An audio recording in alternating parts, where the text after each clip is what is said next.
Isang magandang gabi sa ating mga kabayan dito sa Middle East and the rest of Asia, pati na rin dyan sa Europa. A very good morning naman sa ating mga ka-Web3 sa kabilang panig ng mundo, the United States of America. Ngayon naman ay muli nating balikan ng ilang mga balitang lumutang nitong nakaraang linggo sa mundo ng Web3. Mga balitang patuloy na nagbibigay sigla sa mundo ng Web3 at Cryptoverse. Simulan natin ang balitaan sa balita mula sa Pangasinan, kung saan 5 ang arestado for allegedly running a large-scale unregistered crypto investment scheme. Isang suspected crypto investment and remittance center ang natunton ng mga otoridad sa San Carlos City, Pangasinan during a joint operation ng PNP Cyber Response Unit at Pangasinan Provincial Cyber Response Team. Ang mga naaresto ay haharap sa kaso na paglabag ng Securities Regulation Code at ng Cybercrime Prevention Act. First ever news Yes, this sir. week. It's already like a big one for the Philippines. Everyone's just saying, keep it down low, you know, or at least sir. do something legally. Yeah. Like just do good, man. And nung isang araw lang pinanood namin to ni Joe eh. We saw how they hacked the scammers, man.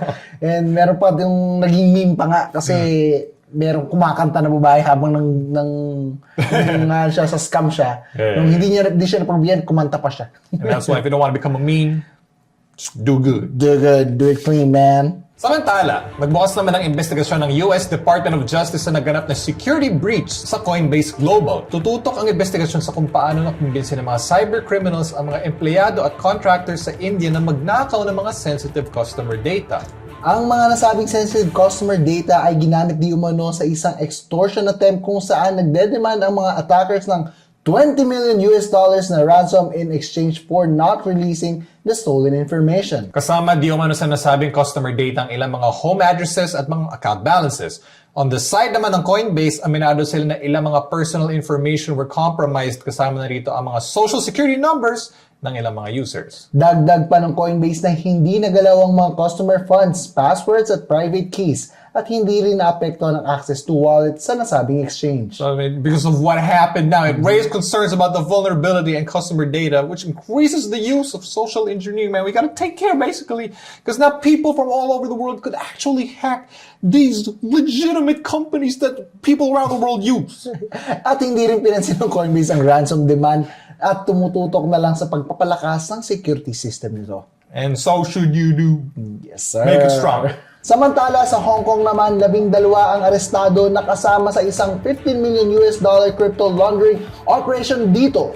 Dismantled in the same day ng pagkakahuli sa mga arestado ang cross-border money laundering operation na gumamit ng crypto at lagpas sa 500 bank accounts. Modus umano ng mga nanghuli ang mag-recruit ng mga pwedeng mag-open ng bank accounts to receive proceeds mula sa mga fraud cases na kinonvert naman ito into crypto to launder the illicit funds. Nito nakaraan taon ay nakakita tayo ng 12% increase in fraud reports ang Hong Kong authorities, making more than 10,000 fraud-related arrests. So that's a lot, man. Yeah, it's too much. Ang ginawang crackdown ay ginawa habang patuloy na ginagawa ng Hong Kong ang mga crypto regulations framework nito to support local innovation, protect consumers, and establish itself as crypto hub. So with that, feeling ko mukhang isasama na din sa framework ang mga dapat nilang gawin kapag naka-encounter sila ulit ng mga ganitong krimen involving crypto. But Hong Kong is still Hong Kong. They've been making good progress since 2023. They've been in the forefront. Yeah, as always, all the best to them. Yes, sir. Samantala, arestado rin naman ang co-founder ng Blum na si Vladimir Smirkis sa Russia kamakailan lang. Nasa kustodiya ng Moscow Police Smirkis over accusations that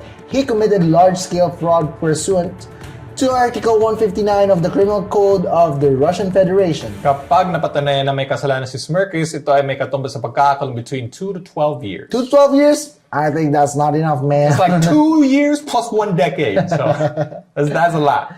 And rounding up our news for this week, napagtalaan ng bagong all-time high ang Bitcoin as it hits 111,878 for the very first For time. the very first time, nakisabay din ang ilang mga smaller tokens sa gaya ng Ethereum na tumaas ng 5.5%.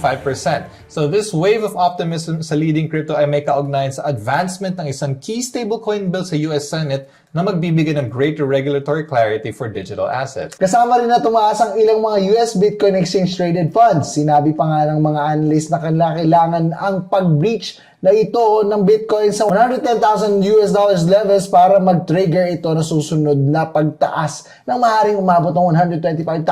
So, congratulations once again to all holders of cryptocurrency, to all holders of Bitcoin. So, we only have one thing to say. Buy Bitcoin now! At yan ang mga balita at bumidang happenings sa Web3 this week. Ako po si Adrian, and don't forget to subscribe sa aming channel and hit that notification bell for more updated contents mula sa Pinoy Web3 TV. Muli ako naman po si Chef Rod. Makikita-kita tayo muli to still give you what's hot and what's trending dito lang sa patuloy ng pinagkakatiwalaan pagdating sa Web3 news and happenings. Web3 Chronicles! Congratulations, man! Don't forget, happy Bitcoin Pizza Day! Mag-ingat kayo. Everybody, Happy Bitcoin Pizza Day. yeah, everybody buy some pizza!